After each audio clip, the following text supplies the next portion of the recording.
ನೀವು ಹೇಳಿದ್ರಿ HNT including excluding ಅನ್ನೋ ಶಬ್ದ ನೀವು ಯೂಸ್ ಮಾಡಲಿಲ್ಲ. FRP 3,550 rupees ಅವ್ರು ಫಿಕ್ಸ್ ಮಾಡಿದ್ ನಿಜ. That is including HNT.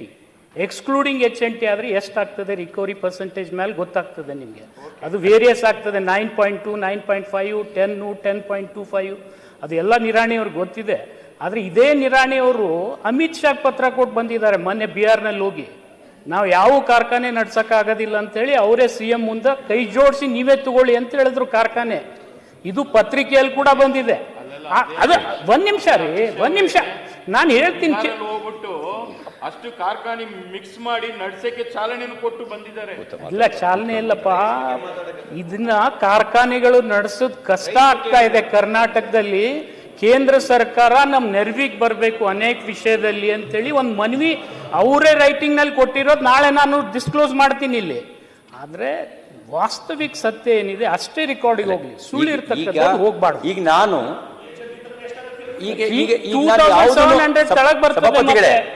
ನಾನು ಈಗ ರಾಜ್ಯ ಸರ್ಕಾರ 3,250 ರೂಪಾಯಿ ಅಂತ ಹೇಳ್ಬೇಕಾದ್ರೆ ಅಲ್ಲಿ HNT ತೆಗೆದು ಸೇರಿಸಿಯೋ ಹೇಳಿದ್ನ, ಅದನ್ನ ನೀವು ಉತ್ತರ ಕೊಡ್ಬೇಕಾದ್ರೆ ಕೊಡಿ. ಒಂದ್ ನಿಮಿಷ ಕೇಳಿ. ನಾವು ನೀವು ಮಾಧ್ಯಮದಲ್ಲಿ ನೀವು ಪತ್ರಿಕಾಗೋಷ್ಠಿ ಕರೆದು ಕ್ಯಾಬಿನೆಟ್ ಮೀಟಿಂಗ್ ಆದ್ಮೇಲೆ ಪತ್ರಿಕಾಗೋಷ್ಠಿ ಕರೆದು ಹೇಳಬೇಕಾದ್ರೆ ಯಾವುದು ವಿವರ ಹೇಳಿಲ್ಲ. ನೀವು ಕೇವಲ 3,250 ರೂಪಾಯಿ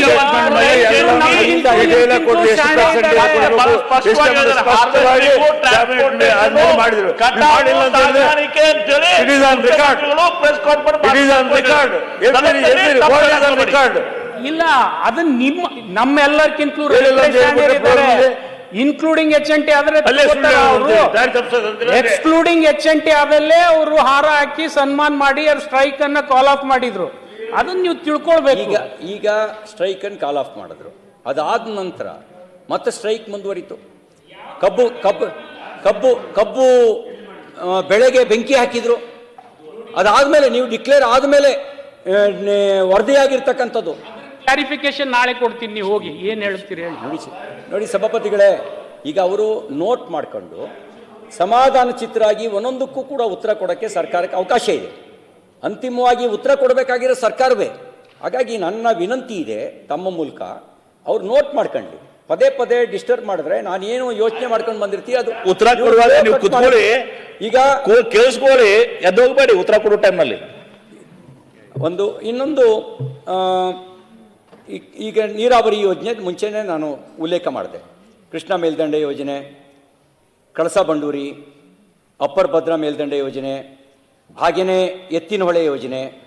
ಈಗ ನೀವು ಒಂದು ಮಾತನ್ನು ಹೇಳಿದ್ರಿ, ಪ್ರತಿ ವರ್ಷ 30,000 ಕೋಟಿ ರೂಪಾಯಿ ನೀರಾವರಿ ಯೋಜನೆಗಳಿಗೆ ನಾವು ಖರ್ಚು ಮಾಡ್ತೀವಿ ಅಂತ ಕಾಂಗ್ರೆಸ್ ಪಕ್ಷದ ಪ್ರಣಾಳಿಕೆಯಲ್ಲಿ ಹೇಳಿದ್ದು, ಆಡಳಿತ ಪಕ್ಷದ ಪ್ರಣಾಳಿಕೆ. ನೀವು ಇದುವರೆಗೂ ಹೇಳಿದ್ದೇನು? ಸತ್ಯದ ಬಗ್ಗೆನೇ ಮಾತಾಡಿದ್ರಿ. ನೀವು ಆ ಪ್ರಣಾಳಿಕೆಯಲ್ಲಿ ಹೇಳಿದ ಸುಳ್ಳ ಸತ್ಯನೋ? ಸತ್ಯ ಆಗಿದ್ದರೆ 2.5 ವರ್ಷದಲ್ಲಿ ನೀರಾವರಿ ಯೋಜನೆಗಳಿಗೆ ಎಷ್ಟು ವೆಚ್ಚ ಮಾಡಿದ್ದೀರಿ? ಎತ್ತಿಡೋದು ಬೇರೆ, ವೆಚ್ಚ ಮಾಡೋದು ಬೇರೆ. ಎಷ್ಟು ವೆಚ್ಚ ಮಾಡಿದ್ದೀರಿ ಅದನ್ನು ಕೂಡ ನೀವು ನಿಮ್ಮ ನಿಗದಿತ ನೀವು ಹೇಳಿಕೆ ಪ್ರಕಾರನೇ 30,000 ಕೋಟಿ ಹಣ ಬಿಡುಗಡೆಗೊಳಿಸಿ ಕಾಮಗಾರಿ ಪೂರ್ಣಗೊಳಿಸಿದರೆ ಎಷ್ಟೋ ಯೋಜನೆಗಳು ಪೂರ್ಣ ಆಗ್ತವಲ್ಲ. ಹಾಗಾಗಿ ಇವತ್ತು ನಮಗೇನೊಂದು ರೈತ ತನ್ನ ಹೊಲಕ್ಕೆ ನೀರು ಬರಬೇಕು ಅಂತ ಕಾಯ್ತಾ ಇದ್ದಾನೆ. ಅವನ ಕಣ್ಣೀರಲ್ಲಿ ನೀರು ತರಿಸೋದು ಬೇಡ. ನಾವೇನು ಮಾಡ್ತಾ ಇದ್ದೀವಿ, ಅವನ ರೈತನ ಹೊಲದಲ್ಲಿ ನೀರು ಕೊಡೋದ್ರ ಬದಲಿಗೆ ಅವನ ಕಣ್ಣಲ್ಲಿ ನೀರು ತರಿಸ್ತಾ ಇದ್ದೀವಿ. ಹಾಗಾಗಿ ಅವನ ಕಣ್ಣಲ್ಲಿ ನೀರು ತರಿಸೋದು ಬೇಡ. ಇನ್ನು ಕಿಸಾನ್ ಸಮ್ಮಾನ್ ಯೋಜನೆ, ಕೇಂದ್ರ ಸರ್ಕಾರ 6,000 ರೂಪಾಯಿ ಪ್ರತಿ ವರ್ಷ ತಪ್ಪದಂಗೆ ಕೊಡ್ತಾ ಇದೆ. ತಿಂಗಳಲ್ಲಿ ಒಂದು ದಿನ ವ್ಯತ್ಯಾಸ ಆಗಲ್ಲ, ಗಂಟೆ ಹೊಡೆದಂಗೆ. ಅವತ್ತಿನ ದಿನ ಅಂತಂದರೆ 3 ತಿಂಗಳಿಗೊಮ್ಮೆ ನೇರವಾಗಿ ಅವ್ರ ಖಾತೆಗೆ ಜಮಾ ಆಗುತ್ತೆ. ನಾವು ರಾಜ್ಯದಿಂದ ಅದಕ್ಕೆ ಪೂರಕವಾಗಿ 4,000 ರೂಪಾಯಿ BJP ಸರ್ಕಾರ ಇದ್ದಾಗ ಯಡಿಯೂರಪ್ಪನವರು, ಬಸವರಾಜ ಬೊಮ್ಮಾಯಿಯವರು ಇಬ್ಬರೂ ಸೇರಿ 4,000 ರೂಪಾಯಿ ಕೊಡ್ತಾಯಿದ್ರು.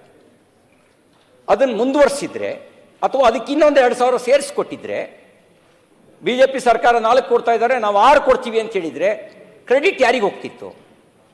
ಯಾಕೆ ಕಟ್ ಮಾಡಿದ್ರಿ? ರೈತ ಹೇಳಿದ ರೀತಿಯಲ್ಲೇ ಕೊಡಬೇಕು ಅಂತಿಲ್ಲ, ಬೇರೆ ರೀತಿಯಲ್ಲಿ ಕೊಡ್ತಾ ಇದ್ದೀವಿ. ನೋಡಿ, ಗ್ಯಾರಂಟಿ ಕೊಡ್ತಾರೆ 1,25,000 ಕೋಟಿ ಕೊಟ್ಟಿದ್ದೀವಿ 2.5 ವರ್ಷದಲ್ಲಿ. ನಾನು ಅವಕಾಶ ಕೊಟ್ಟು ನಾನು ಈಲ್ಡ್ ಆಗಿಲ್ಲ. ನೀವು ಸುಮ್ಮನೆ ಏನೋ ಒಂದು ಸಭಾಪತಿಗಳೇ, ಈಗ ನಾನು ಹೇಳೋದೇನಂದ್ರೆ, ಈಗ ಸರ್ಕಾರ ಸರ್ಕಾರ ತಾನು ಉತ್ತರ ಕೊಡೋ ಸಮಯದಲ್ಲಿ ಉತ್ತರ ಕೊಡಲಿ ಅಂತ ಹೇಳಿದ್ದೀನಿ. ಎಲ್ಲ ಬುದ್ಧಿವಂತರು ಇದ್ದಾರೆ, ಹಿರಿಯರಿದ್ದಾರೆ. ಅವರಿಗೆ ಈಗ ನಾನು ಹೇಳೋದೇನು ಅಂತಂದರೆ 4,000 ಜೊತೆಗೆ ನೀವು ಕೇಂದ್ರ ಸರ್ಕಾರಕ್ಕಿಂತ ಇನ್ನೊಂದು ಹೆಜ್ಜೆ ಮುಂದೆ ಹೋಗಿ 8,000 ಕೊಡ್ತೀನಿ ಅಂತ ಹೇಳ್ಬೋದಿತ್ತು. ನೀವೇ ದೊಡ್ಡವರು ಆಗ್ತಿದ್ರಿ. ಆಯ್ತಾ? ಸಭಾಪತಿಗಳೇ, ಲೆಕ್ಕಾಚಾರನ ನಿಮ್ಗೆ ಏನ್ ನೈತಿಕ ಹಕ್ಕಿದೆ ಸರ್ಕಾರದ ಬಗ್ಗೆ ಮಾತಾಡಲಿಕ್ಕೆ? ಹೋಗಿದ್ರೆ ಅಲ್ಲೋ ಪ್ರತಿಭಟನೆ ಮಾಡಿ ಕೇಂದ್ರ ಸರ್ಕಾರದಲ್ಲಿ. ಅದು ಇದು ರೈತರಿಗೆ ಮಾಡಿದಂತ ದ್ರೋಹ, ಅನ್ಯಾಯ, ದ್ರೋಹ.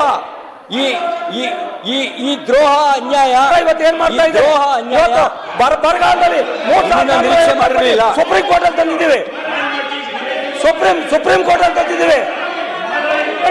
ಲವ್ ಲೆಟರ್ ಬರಿಬೇಡಿ, ಸುಪ್ರೀಂ ಕೋರ್ಟ್ ಅಂತ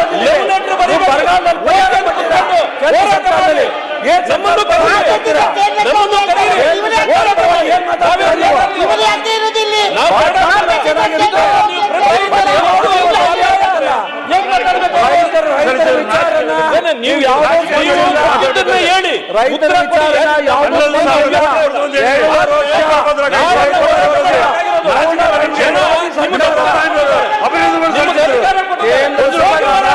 ಸಂಪೂರ್ಣ 2 ವರ್ಷ ರೈತರ ವಿರೋಧಿ ಕೆಲಸ ಅದನ್ನು ಬಿಟ್ಟು ಪ್ರತಿಯೊಂದಕ್ಕೂ ನೀವು ಅಲ್ಲಿ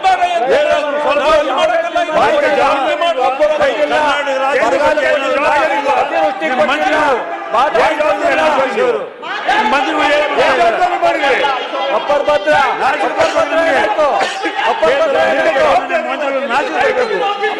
ಎಲ್ಲೆಲ್ಲ ಬಾಯಿ ತೆಗೆದು ಮಾತಾಡಿದ್ರ ಆದಾಯ ಏನ್ ಕೊಟ್ರಿ?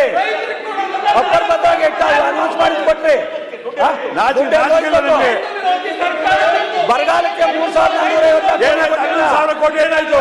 ಕೇಂದ್ರ ಸರ್ಕಾರದಲ್ಲಿ ಅನೌನ್ಸ್ ಮಾಡಿ ಒಪ್ಪಿಗೆ ಪರಿಹಾರ ನೋಡಿ.